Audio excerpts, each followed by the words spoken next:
जय गुरु जी। शुक्राना गुरु जी, अनंतम शुक्राना हमारे गुरु जी महाराज का। ओम नमः शिवाय। शिव जी सदा सहाय। ओम नमः शिवाय। गुरु जी सदा सहाय। शुक्राना, अनंतम शुक्राना।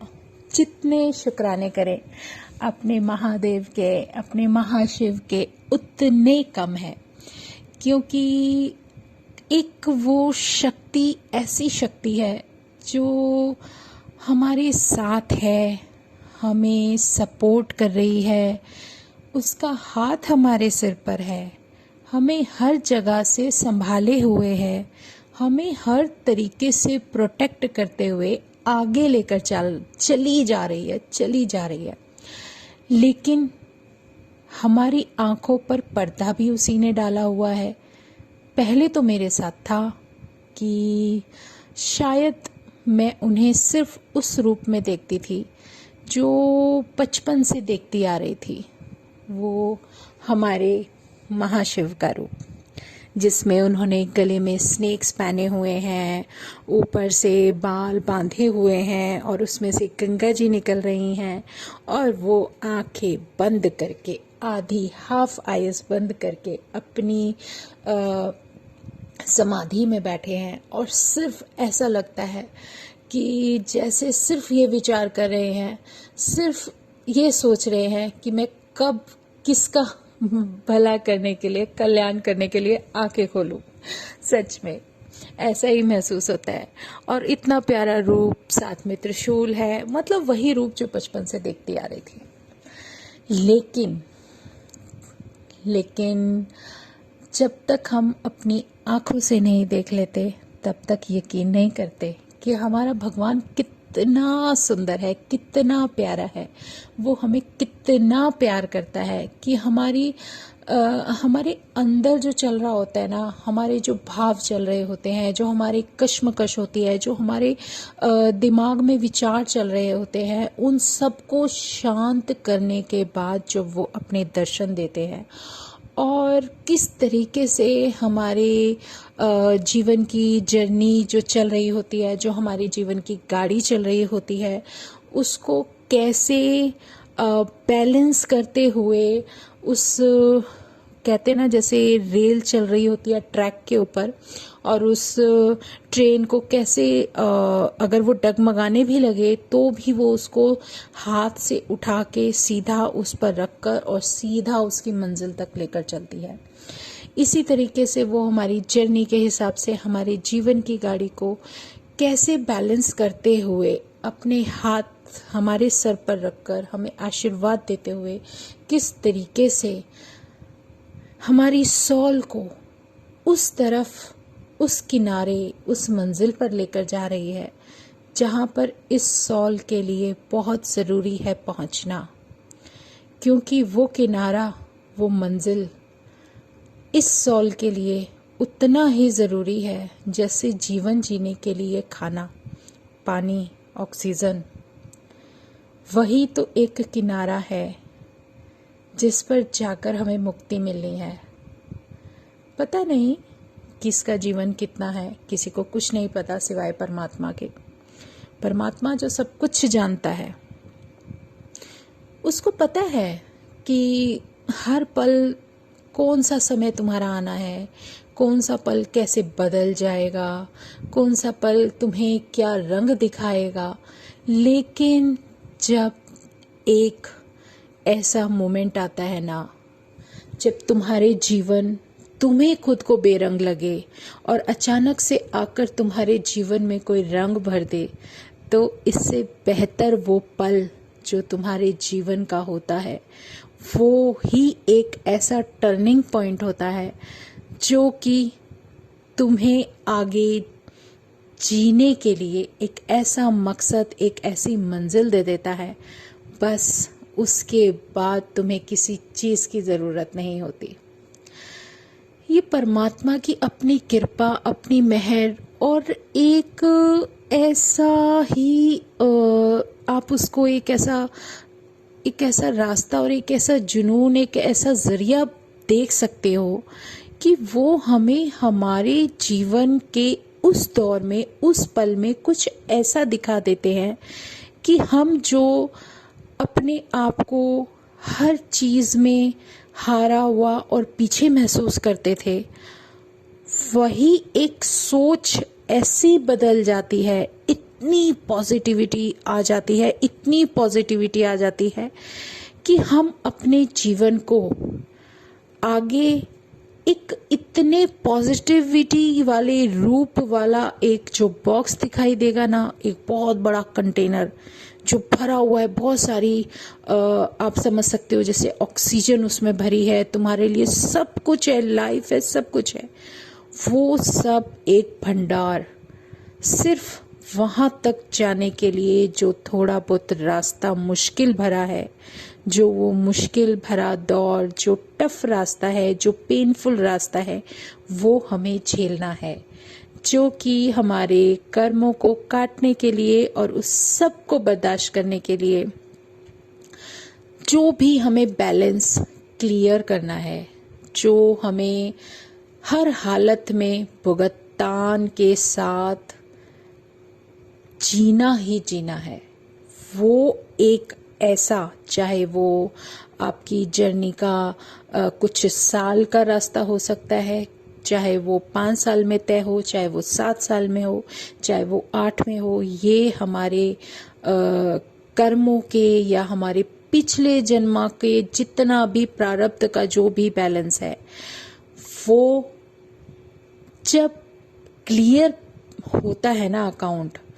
तो जो उसमें से ओखा वक्त हमारी लाइफ के हिसाब से हमारा परमात्मा एक लिमिट में, एक पर्टिकुलर पॉइंट में तय कर देते हैं कि ये इन्हें बर्दाश्त करना है। अगर ये बर्दाश्त कर गए तो उसके बाद इनके जीवन में पीछे मुड़कर देखने का कोई भी ऐसा रास्ता नहीं होगा कि ये पीछे देखें और उन्हें वो पेन भी याद रहे कि ये पेन इन्होंने बर्दाश्त किया था। वो सब परमात्मा की मेहर है, कृपा है कि हम उस मुश्किल समय, उस दौर में भी उसका हाथ पकड़कर चल रहे हैं, जिसको कभी ये भी भरोसा नहीं था कि उसका साथ देने के लिए कोई है। वो बहुत अकेला था, वो सॉल बहुत अकेली थी, लेकिन जब परमात्मा उसके साथ आकर खड़ा हो गया तो उसको एक ऐसी उम्मीद, एक ऐसी पॉजिटिविटी मिल गई, एक इतनी हिम्मत मिल गई कि वो अपने आप को कभी भी हारा हुआ मान ही नहीं सकती। वो सॉल अपने आप को इतना ज़्यादा स्ट्रॉन्ग फील करने लगती है कि उस सॉल के लिए नेगेटिव सोचना भी उसके लिए सबसे बड़ा एक ऐसा इग्नोरिंग पॉइंट हो जाता है कि ये मेरे लिए बिल्कुल बेकार चीज है, मुझे इस बारे में सोचना ही नहीं है। उस सॉल को ये भी नहीं पता था कि जब से उसने जन्म लिया तब से उसके सर पर किसी एक ऐसी शक्ति का हाथ था कि वो कभी भी कहीं भी रुक ही नहीं सकती, वो आगे बढ़ती चली जाएगी। भले ही उसका सच्चे दिल से अगर सोचो, सच्चाई में देखो, रियलिटी में देखो, उसका सपोर्ट करने के लिए कोई नहीं, लेकिन उस सॉल का ना तो कभी कोई काम रुका था, ना रुका है और ना ही कभी रुकेगा। ये उस शक्ति का वरदान है, उस शक्ति का आशीर्वाद है उसके सर पर कि वो कभी भी बीच में नहीं रुकेगी और उसको कितना आगे तक जाना है, कितना आगे तक नहीं जाना, ये सब उस शक्ति के हाथ में है, उस परमात्मा के हाथ में है।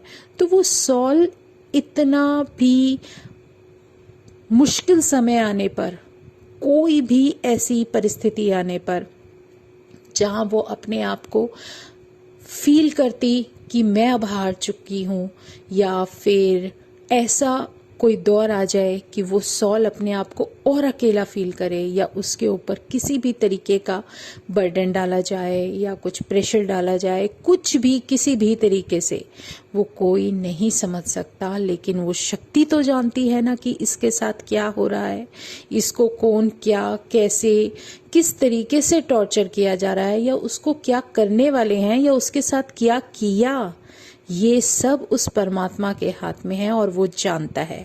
और जब तक उसकी प्रोटेक्शन उस सोल के साथ है, उसको कोई हाथ भी नहीं लगा सकता। चाहे कोई कितने भी तरीके अपनाए, कोई फर्क नहीं पड़ता।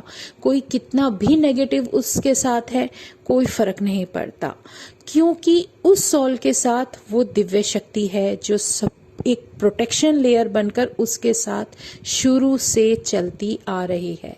हाँ, एक ऐसा पड़ाव आता है जब वो इन सब चीज़ों से बेखबर, जिस सोल को ये पता ही नहीं कि उसके साथ अब तक क्या हुआ, क्यों हुआ। उसके मन में बहुत सारे क्वेश्चंस भी थे, उसके मन में बहुत सारे ऐसे ऐसे पहलू भी थे कि वो सोचती रहती थी कि मैं मतलब उसका बर्थ क्यों हुआ, और वो ये क्या ट्रेवल कर रही है, और उसको क्या करना है, कोई मकसद। लेकिन जहाँ से, जिस बिंदु से वो चली बर्थ लेकर, उस समय तक कहाँ तक पहुँची, उसको विजन्स भी दिखते थे कि परमात्मा ने क्या क्या दिखाया। वो बार बार समझा रहे थे कि तू अकेली नहीं है, तेरे साथ वो परमात्मा है। लेकिन जब तक उसको, कहते हैं ना, उसकी आंखों के ऊपर से पर्दा ना हट जाए और उसको ये पता ना चले कि उसके साथ कोई एक डिवाइन एनर्जी है, तब तक वो कैसे फील करे कि उसके सर पर भी शक्ति का हाथ है। क्योंकि वो तो शायद एक अकेली, एक अपने आप को बेसहारा समझने वाली सोल बन गई थी। जो भी उसके जीवन के कर्माज वो झेलते हुए आगे तक जा रही थी, उसे नहीं पता था कि उसका कोई इस दुनिया में ऐसा भी होगा जो सिर्फ उसके लिए सोचे। क्योंकि आज तक वो सबके लिए करती आई, सबके लिए अच्छा सोचा, लेकिन उसके लिए अच्छा सोचने वाला शायद ही कोई होगा। लेकिन जब वो डिवाइन एनर्जी, वो शक्ति जब उसको आंखों के सामने से पर्दा हटाकर अपने दर्शन दे देती है और वो ये बता देती है कि तू अकेली ना तो पहले थी, ना अब है, ना ही आगे होगी। तुझे कभी भी अपने आप को बेसहारा नहीं समझना। तेरा भी इस दुनिया में एक ऐसा रिश्ता है उस डिवाइन एनर्जी के साथ कि वो पल पल तुझे संभाले है। हर बार पता नहीं किन किन चीज़ों से तुझे प्रोटेक्ट करते हुए लेकर जा रही है। तेरा कितना कल्याण किया वो भी तुझे नहीं पता, तो फिर तू अपने बारे में गलत कैसे सोच सकती है। उस सोल को इतनी पावर दे दी जाती है, इतनी ताकत दे देता है वो परमात्मा कि वो अपने आगे के चलने वाले जीवन के बारे में इतना अच्छा सोचने लगता है, इतना अच्छा उसके ब्रेन में, उसके विचारों में, उसके भावों में इतना पॉजिटिवनेस आ जाता है कि जो बातें, जो चीज़ उसको मेंटली डिप्रेशन में लेकर जा सकती थी, वो चीज़ क्रॉस होकर वो एक ऐसी पॉजिटिविटी लेवल पर पहुंच जाती है कि उसको किसी भी बात से कोई फर्क नहीं पड़ता। चाहे उसके आसपास जितनी भी सॉल्स हैं वो किसी भी तरीके से उसको नेगेटिव करने की कोशिश करें, कोई कुछ बोलता है, कोई फर्क नहीं पड़ता। वो सब माइनस है, वो सब शून्य हो जाता है उसके लिए। वो सिर्फ अगर उसके लिए कोई एक चीज़ वैल्यू करती है तो वो शक्ति वैल्यू करती है जिसने उसे दर्शन दिए। वो उस शक्ति के सहारे ही अपने जीवन को आगे लेकर चलने लगती है। जो वो हुक्म देती है वो धीरे धीरे समझने की कोशिश करने लगती है। उसको समझ में आने लगता है कि वो हमें क्या समझाना चाहता है, परमात्मा हमें क्या कह रहा है। हमारे मार्ग में जो सीधा सीधा रास्ता है, उस रास्ते पर चलने के लिए हमें करना क्या है। और उस सॉल को जो इम्यूनिटी, जो इम्यून्स भरी बॉल्स समय समय पर मिलती है ना, जो फूड मिलता है, इम्यूनिटी का फूड मिलता है, एक शरीर को चलाने के लिए जो खाना होता है ना, वो कितना ज़रूरी है। ऐसे ही हमारी सॉल को इम्यूनिटी देने के लिए, उस सॉल के लिए, उसके लिए पॉजिटिविटी और ब्लेसिंग्स इतनी ज़रूरी हैं कि वो सब हमें समय समय पर मिलने लगता है। तो वो उस सॉल को इतना इम्यून कर देती है कि शायद ही वो कभी आगे अपनी जर्नी में कभी रुक पाए या हार मान पाए, क्योंकि वो डिवाइन शक्ति हमेशा से उसके साथ थी, है और आगे भी रहेगी और उसको हार मानने नहीं देगी। लेकिन उसको उसके पथ पर चलने के लिए जो भी रिश्ते उसको चाहिए, जो ज़रूरतें चाहिए, वो ज़रिया कोई ना कोई बनता रहेगा। किसी ना किसी तरीके से सारे काम होते चले जाएंगे। परंतु जो परमात्मा है ना, वो कभी भी अपनी उस सॉल को तो हार मानने नहीं दे सकता, जो कि उसके लिए बहुत ज़रूरी है। जो भी उसके लिए मायने रखता है, वो उसके लिए कुछ भी कर सकता है, इतना तो पता है। जब कोई सॉल बहुत हद तक हर शिद्दत से अपने दिलो भाव से अगर उस परमात्मा को प्रेम करने लगे, उसको चाहने लगे, उसके चरणों में ही अपना स्वर्ग मानकर अपने जीवन को जीने लगे, तो उससे बेहतर स्थिति किसी भी संगत के जीवन की सबसे बेहतर स्थिति होगी। और उस सॉल के लिए तो एक ऐसा नया जन्म होगा जो जन्म शायद लेने के लिए दुनिया तरसती है। और सच में उस परमात्मा का साथ मिलना अपने आप को एक इतना प्यारा जीवन देने के बराबर है कि शायद ही किसी को कोई कुछ भी ऐसा एहसास हो जो परमात्मा तुम्हें करा देता है। सच में वो डिवाइन एनर्जी हमें इस कदर संभाले हुए है, इस तरीके से लेकर जा रही है कि उसके आगे सब कुछ फीका लगता है। दुनिया शुरू होती है तो उस परमात्मा के नाम से, दुनिया पूरी होती है तो उस परमात्मा के नाम पर, और दुनिया सीमित और समा जाती है तो मेरे परमात्मा के चरणों में। इससे ज़्यादा ना तो मुझे कुछ चाहिए था, ना चाहिए, ना ही किसी चीज़ की कभी कोई ज़रूरत होगी, क्योंकि जो परमात्मा मुझे आज तक संभाल रहा है, सब कुछ देता आ रहा है, तो आगे की मैं फ़िक्र क्यों करूं। जो भी पल, जो समय, जो ज़िंदगी उसने मुझे ब्लेस कर दी, उससे बेहतर ना कुछ था, ना कुछ है, ना ही कभी जीवन में होगा।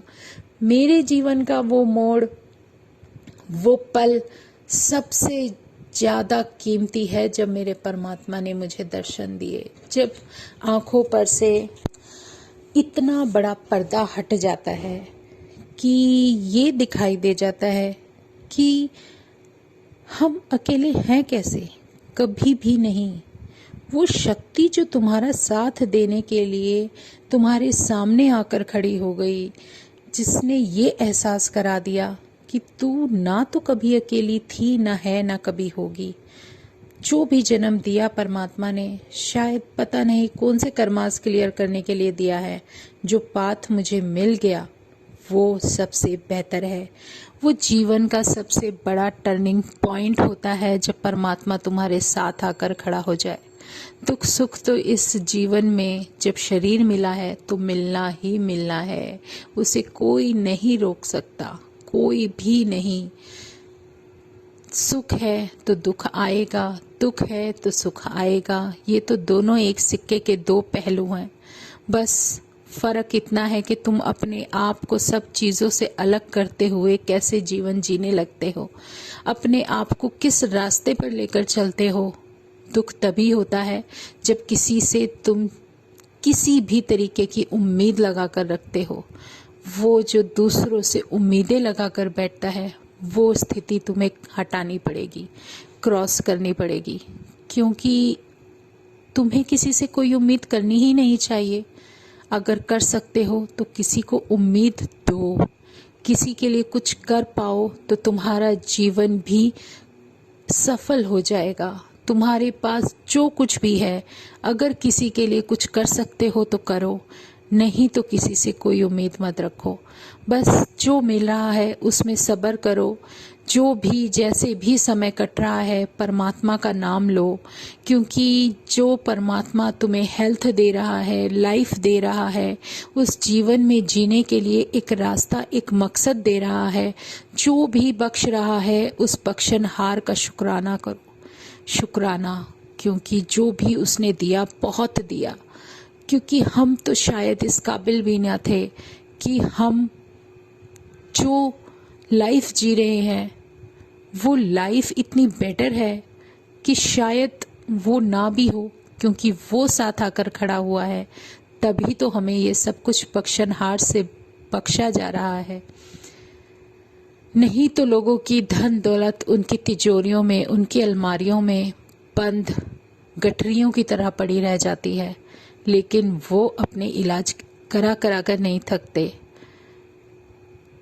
कुछ भी हो, सबसे ज़्यादा इम्पॉर्टेंट आपके जीवन में इस समय आपकी हेल्थ है, आपकी लाइफ है, आपका फैमिली है। जो फैमिली में सब मेंबर्स अगर तुम साथ में रहते हो, मिलजुल कर जी रहे हो, खुशी खुशी जी रहे हो, इससे बेहतर कोई ब्लेसिंग हो ही नहीं सकती। वरना लोग इन सब कीमती चीज़ों के लिए तरसते हैं, क्योंकि सबसे कीमती होते हैं जो भी महाराज ने हमें ब्लेसिंग दी, तुम्हारे परिवार के वो लोग जो तुम्हारे परिवार को पूरा करते हैं। और अगर उस परिवार को पूरा करने वाले लोगों के जीवन में ही शांति नहीं होगी तो फिर तुम्हारे परिवार में शांति कैसे होगी। वो सब बख्शनहार बख्श रहा है, दे रहा है, तो हर उस बात का शुक्राना करना, जितना हो सके उतना शुक्राना करना, क्योंकि इससे बड़ी ब्लेसिंग जीवन में नहीं हो सकती। वरना धन दौलत तो लोगों के पास भरी पड़ी है। धन दौलत का क्या है, आज है कल चली जाएगी। चाहे वो किसी बीमारी के रूप में आकर लेकर चली जाए, चाहे वो कुछ भी करे, उसको कोई फर्क नहीं पड़ता। मुझे एक प्रसंग याद आ रहा है संगत जी, छोड़ नहीं सकती बीच में। ये मेरी दादी ने ही मुझे सुनाई थी। थोड़ा सा छोटा सा है एक वाक्या जो उन्होंने मुझे समझाया था कि जीवन में कभी भी धन दौलत के पीछे नहीं भागना चाहिए, अपने कर्मों पर विश्वास रखना चाहिए। कब किसका पुराना कब सामने आकर तुम्हें तुमसे ही कुछ वसूल करने के लिए आता है, ये हम नहीं समझ पाते। ये मैं आपसे शेयर करती हूँ। उन्होंने बताया था कि एक किसान था, बहुत ही ज़्यादा मेहनती, सब कुछ था, बहुत अच्छा परिवार था, सब कुछ था। तो उनके यहाँ कोई संतान नहीं थी। बहुत मिन्नतें करने के बाद उनको एक संतान प्राप्त हुई। उन्होंने पुत्र ही मांगा था परमात्मा से कि हाँ, उन्हें उनका वंश चलाने के लिए पुत्र चाहिए। कभी भी भगवान से मांगना नहीं चाहिए। इसीलिए हमारे महादेव, हमारे महाशिव ने कहा था कि मुझसे मांगा मत करो, मन्ना करो, जो मैं देता हूँ तुम्हें तुम्हारे लिए बहुत बेहतर है। क्योंकि शायद उन्होंने भी किसी संगत के क्वेश्चन का आंसर दिया था। उन्होंने कहा था कि वो संगत उनसे पुत्र चाहती थी, तो उन्होंने ये कहा था कि अगर तू पुत्र मांगेगा और वो तुझसे 26 साल की उम्र में तुझसे छिन जाए तो क्या वो बेहतर है, या जो मैं तुझे ब्लेसिंग दे रहा हूँ वो बेहतर है। तो उन्होंने कान पकड़ लिए थे कि नहीं नहीं, दिया हुआ वापस मत लेना मालिक, जो बख्श दो, बख्शनहार बख्श दो। तो ये भी बहुत बड़ी सीख होती है हमारे जीवन की कि हमें अपने मालिक से कुछ मांगना नहीं है। वैसे भी हमारी कोई औकात नहीं मांगने की, उन्होंने बिना मांगे ही बहुत कुछ दिया है। तो मैं ये बता रही थी कि वो किसान का परिवार बहुत ही ज़्यादा उम्मीद लेकर भगवान से बार बार यही मांगता था कि उन्हें एक पुत्र चाहिए, उन्हें एक पुत्र चाहिए। उनके जीवन में पुत्र आया और पुत्र आने के बाद कुछ दिनों बाद उनकी वाइफ उनका साथ छोड़कर चली गई। किसान अकेले रह गए और लेकिन अपने पुत्र से बहुत ज़्यादा प्यार करते थे क्योंकि वो उनका वंश चलाने वाला था। लेकिन कहते हैं ना, प्रारब्ध और जीवन की हकीकत कोई नहीं जानता। उनका पुत्र एक बार बीमार पड़ जाता है और काफ़ी इलाज कराने के बाद भी उसको आराम नहीं पड़ता। वो किसान कई बार सोचता था कि मेरी पत्नी भी चली गई, अब पुत्र भी बीमार पड़ा है, मैं क्या करूं। परमात्मा के सामने बहुत दुआएं करके आते थे। सारा कुछ घर का जितना भी धन दौलत जो भी था सब धीरे धीरे जो भी उनके पास उनके पूर्वजों का दिया था या कुछ भी था सब कुछ लगा दिया, लेकिन उसकी वो बीमारी दूर नहीं हो रही थी और समझ ही नहीं आ रहा था कि उस बच्चे को हुआ क्या है। तो एक बार किसान अपने मंदिर में भगवान से दर्शन करके आ रहे थे, तो रास्ते में एक ब्राह्मण बैठे थे, कोई सिद्ध महात्मा पुरुष पेड़ के नीचे बैठे थे ध्यान लगाए हुए। तो किसान अचानक से रुके और उनके पास पहुंचकर हाथ जोड़कर उनके सामने मत्था टेककर बोलने लगे कि महाराज, मेरे पुत्र की तबीयत बहुत खराब है, अब मैं क्या करूं, उसको कैसे सही करूं। महात्मा ने उसकी तरफ देखा और आंखें बंद करके 2 पल ध्यान लगाया और फिर उसको बोला कि तू जा अपने घर, और उन्होंने एक लिमिटेड अमाउंट बता दिया कि इतने अमाउंट का कैश तू उसके सामने रख दे। कितने रुपए थे, कितने सिक्के, कितने पैसे, वो सब उसके सामने रख दे। जितनी उन्होंने गिनती बताई उतने ही काउंट करके उस बच्चे के सामने रख के बाहर आ जा और हाथ जोड़ के माफ़ी मांग लेना। और जैसे ही वो ऐसे करके और दरवाज़ा बंद करके बाहर चले जाना कि जैसे तुम काम पर जा रहे हो, और उसके बाद तुम देख लेना कि वहाँ पर क्या हुआ। वो सारा अमाउंट जोड़कर उस कमरे में रख कर उस बच्चे के सामने सुबह उसके सर पर हाथ फेर कर उसके पास रख देते हैं और उससे मन ही मन माफ़ी मांगते हैं कि कोई भूल चूक हो गई हो तो माफ़ कर देना।